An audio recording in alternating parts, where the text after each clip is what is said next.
I just want to address very quickly from the beginning the question whether Scandinavia is a special case or not. As I understand that Christoph, who is my colleague who's going to comment afterwards, I think he's raising this issue, which is very adequate.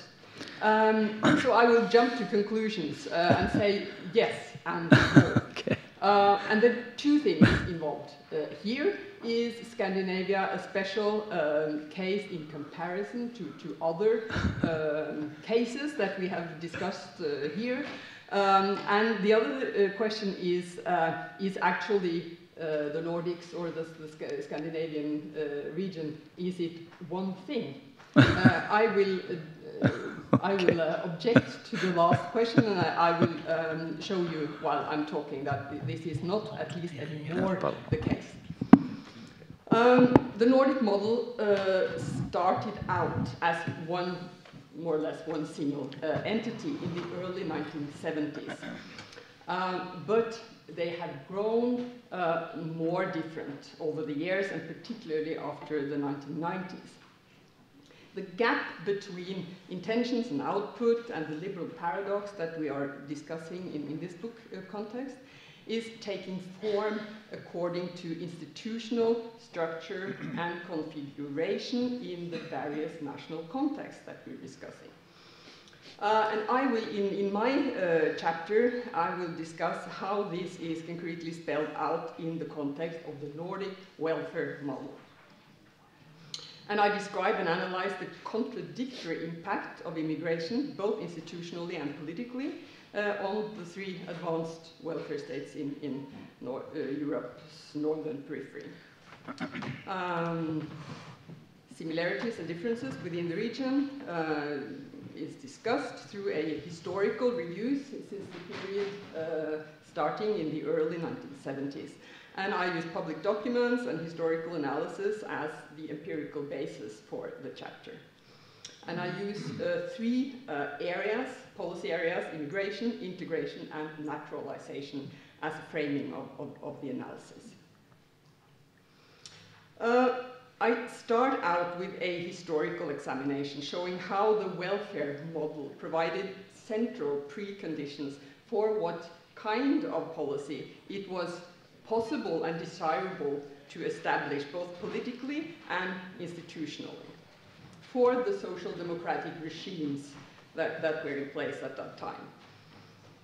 It's important here that the welfare model was fully established institutionally, by and large, at the same time as the immigration from countries outside of the OECD started. And during the formative years, the early 1970s, a social democratic regime was in place in all three countries, with two partly conflicting goals. The legitimacy basis of the Scandinavian social democracies was both humanitarian ideals and the overriding concern as to the sustainability of the newly accomplished welfare model.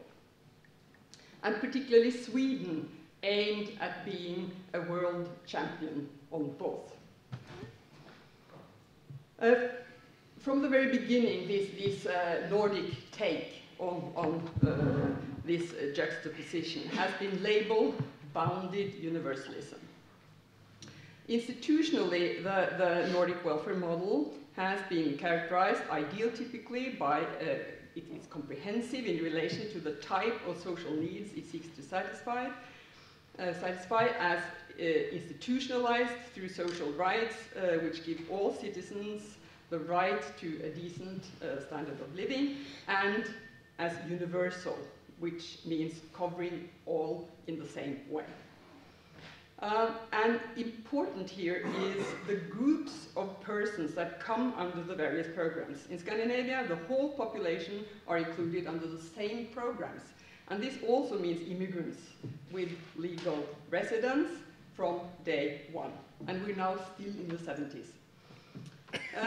The welfare state's economic transfers to weak groups and the principle of equal treatment have had two key implications for immigration. First, it has been important to control or to regulate immigration.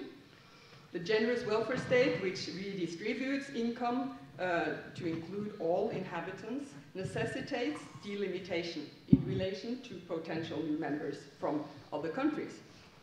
And second, it has been important to integrate new arrivals, particularly into working life, but also into a greater society. If the fundamental social structure is to be maintained, new inhabitants must be made part of it. And this, of course, is of particular interest to the strong and institutionally important labor unions. If one does not succeed in integration on equal terms, one risks undercutting wages and also the undermining of social protection and an orderly labor market. And also the tripartite negotiation system makes both sides of working life attached to this overarching system, which is also a very important institutional feature in Scandinavia. Much has happened since the formative years, yet these basic systemic challenges, they still linger. And the Nordics are attractive countries for immigration with high welfare levels and strong economies. Immigration represents in many ways an opportunity for the economies to increase the labor force, add skills that are in short supply domestically, and also improve flexibility. And the EU labor immigration has served this purpose well. But low-skilled migration is bringing special challenges to the Nordic labor and welfare model. Many of the strains are related to the mismatch between nationally established institutions and organizational traditions and the new internationalized forces, European or global. The Nordic model is dependent on high participation in working life and a relatively equal income distribution if a generous and universal welfare state is to be maintained. And on the other hand, a compressed wage structure creates high thresholds for admittance to working life, and wide-ranging welfare programs may undermine the incentives to take paid employment. So this is the basic squeeze. Sweden was the pioneer in the region and established a regime that was followed by the two neighboring countries for at least a couple of decades until reform processes took off in all three countries, leading to, after a while, quite different approaches on some accounts. I'm describing and analyzing how and why the three states have parted in some policy areas, whereas others are still quite similar, emphasizing both institutional and ideological dimensions. What is most striking over the last decades is the internal polarization between Denmark and Sweden within Scandinavia.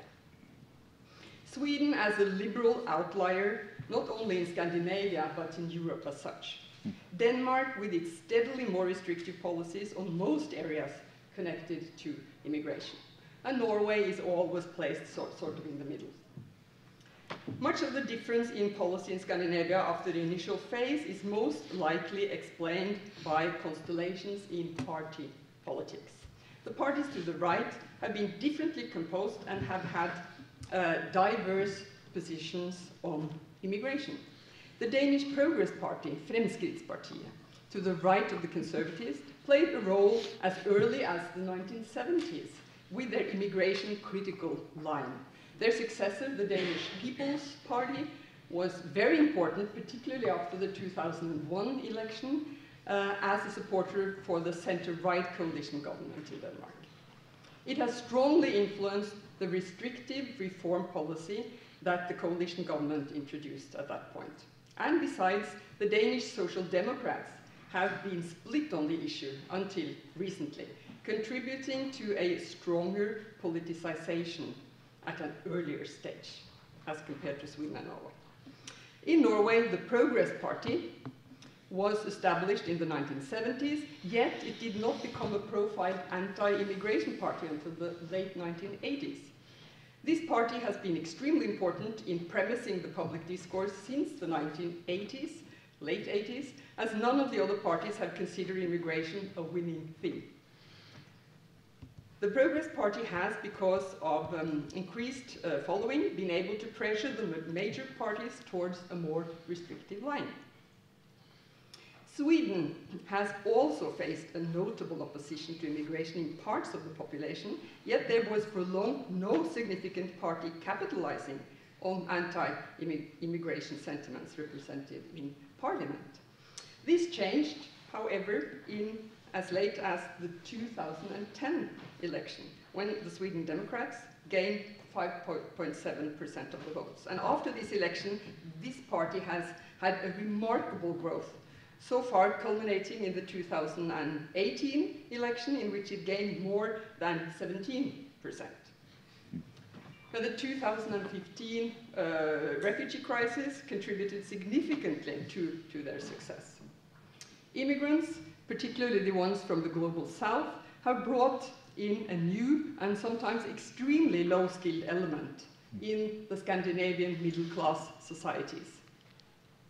The reintroduction of enduring low-income groups, marginalized both economically, residentially, and socially, has been a systemic challenge in all three countries. Politically, maybe so far more than economically. This has triggered an increased concern over the sustainability of the welfare model in all three countries, yet, at least until recently, markedly more so in Denmark and Norway than in Sweden.